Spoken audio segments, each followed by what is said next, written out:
आङो दिनै गोजोननाय मोनदों जे बिराद गिदिर मोनसे खामानि जों आगोलाव BLT सोमावसारनायनि गिबि बिथांमोननि दैदेनगिरि बिर सिलागां बिथांनि मुङावबो मुसुखा बानायखांबाय। सुबुंथुनि थान्दै बिनेश्वर ब्रह्म बिथांनि मुसुखाखौबो बानायबाय। जोंनि बर' थुनलाइ आफादनि आगोलनि आफादगिरि ब्रजेन्द्र कुमार ब्रह्म सारनि मुसुखाखौबो इनस्टल खालामगासिनो दङ।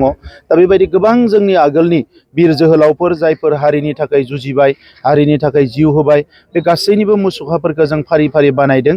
नाथाय सुजित नार्जारी बिथांनिया थालांदोंमोन। दा दिनै बेखौ बानायनो मोननानै जोबोद गोजोननाय मोनदों आरो बोसोरसेनि गेजेरावनो बिथांनि मुसुखा बानायनाय, पार्क बानायनाय गासैखौबो कमप्लिट खालामनो थाखाय जोङो टारगेट लादों। सोमावसारनायनि गिबि मुंख्लं सुजित नार्जारी बिथांनि मुसुखा गायसननाय दिनै हाबाफारि बेवहाय लादों साउथ क'क्राझार आन्चलिक कमिटि आरो क'क्राझार डिस्ट्रिक्ट एबसुनिफ्राय आरो जोङो सरकारनिफ्राय 2,80,00,000 मोनसे प्रजेक्ट बेवहाय बानायनाय जादों। बड'लेण्ड सोमावसारनायनि गिबिसिन मुंख्लं सुजित नार्जारी बिथांनि जि मुसुखाखौ आगोलावनो क'क्राझार जिल्ला एबसु आरो साउथ क'क्राझार आन्चलिक एबसु जयै बेवहाय बाथिपारायाव लामा सेराव बानायदोंमोन आरो बेवहायनो जोङो बिथांखौ गोबाव बोसोर सिबिबोबाय।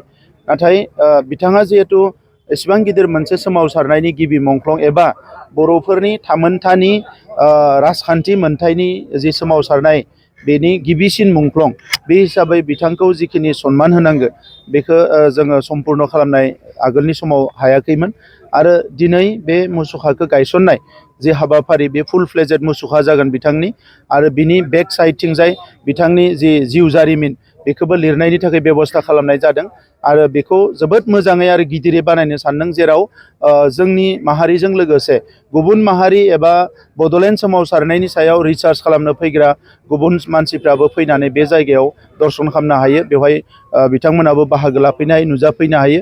बे गासैबो बेबस्थाखौ खालामनो थाखाय थिग खालामनाय जादों। आङो दिनै गोजोननाय मोनदों जे बिराद गिदिर मोनसे खामानि जों आगोलाव BLT सोमावसारनायनि गिबि बिथांमोननि दैदेनगिरि बिर सिलागां बिथांनि मुङावबो मुसुखा बानायखांबाय। सुबुंथुनि थान्दै बिनेश्वर ब्रह्म बिथांनि मुसुखाखौबो बानायबाय। जोंनि बर' थुनलाइ आफादनि आगोलनि आफादगिरि ब्रजेन्द्र कुमार ब्रह्म सारनि मुसुखाखौबो इनस्टल खालामगासिनो दङ। दा बेबायदि गोबां जोंनि आगोलनि बिर जोहोलावफोर जायफोर हारिनि थाखाय जुजिबाय, हारिनि थाखाय जिउ होबाय, बे गासैनिबो मुसुखाफोरखौ जों फारि फारि बानायदों। नाथाय सुजित नार्जारी बिथांनिया थालांदोंमोन। दा दिनै बेखौ बानायनो मोननानै जोबोद गोजोननाय मोनदों आरो बोसोरसेनि गेजेरावनो बिथांनि मुसुखा बानायनाय, पार्क बानायनाय गासैखौबो कमप्लिट खालामनो थाखाय जोङो टारगेट लादों।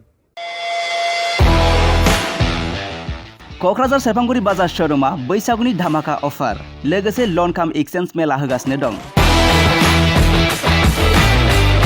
क'क्राझार जिल्ला सेरफांगुरियाव थानाय फुंखा एन्टारप्राइज बाजार श'रुमा 10 एप्रिलनिफ्राय 14 एप्रिलसिम बैसागुनि धामाका अफार आरो लन काम एक्सचेन्ज मेलनि खाबुफोर होगासिनो दं।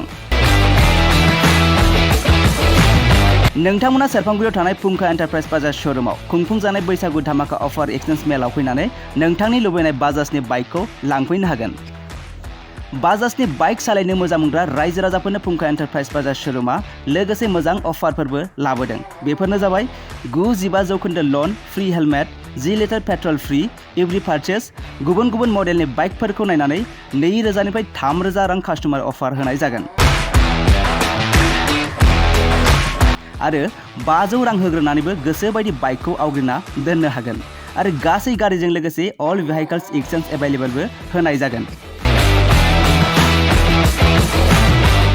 आरो नोंथाङा आबुङै मिथिबावनो थाखाय 6003817191 एबा 9101598021 आरो 9101547892 बे जानबुं नाम्बाराव खौरां लाहरनो हागोन।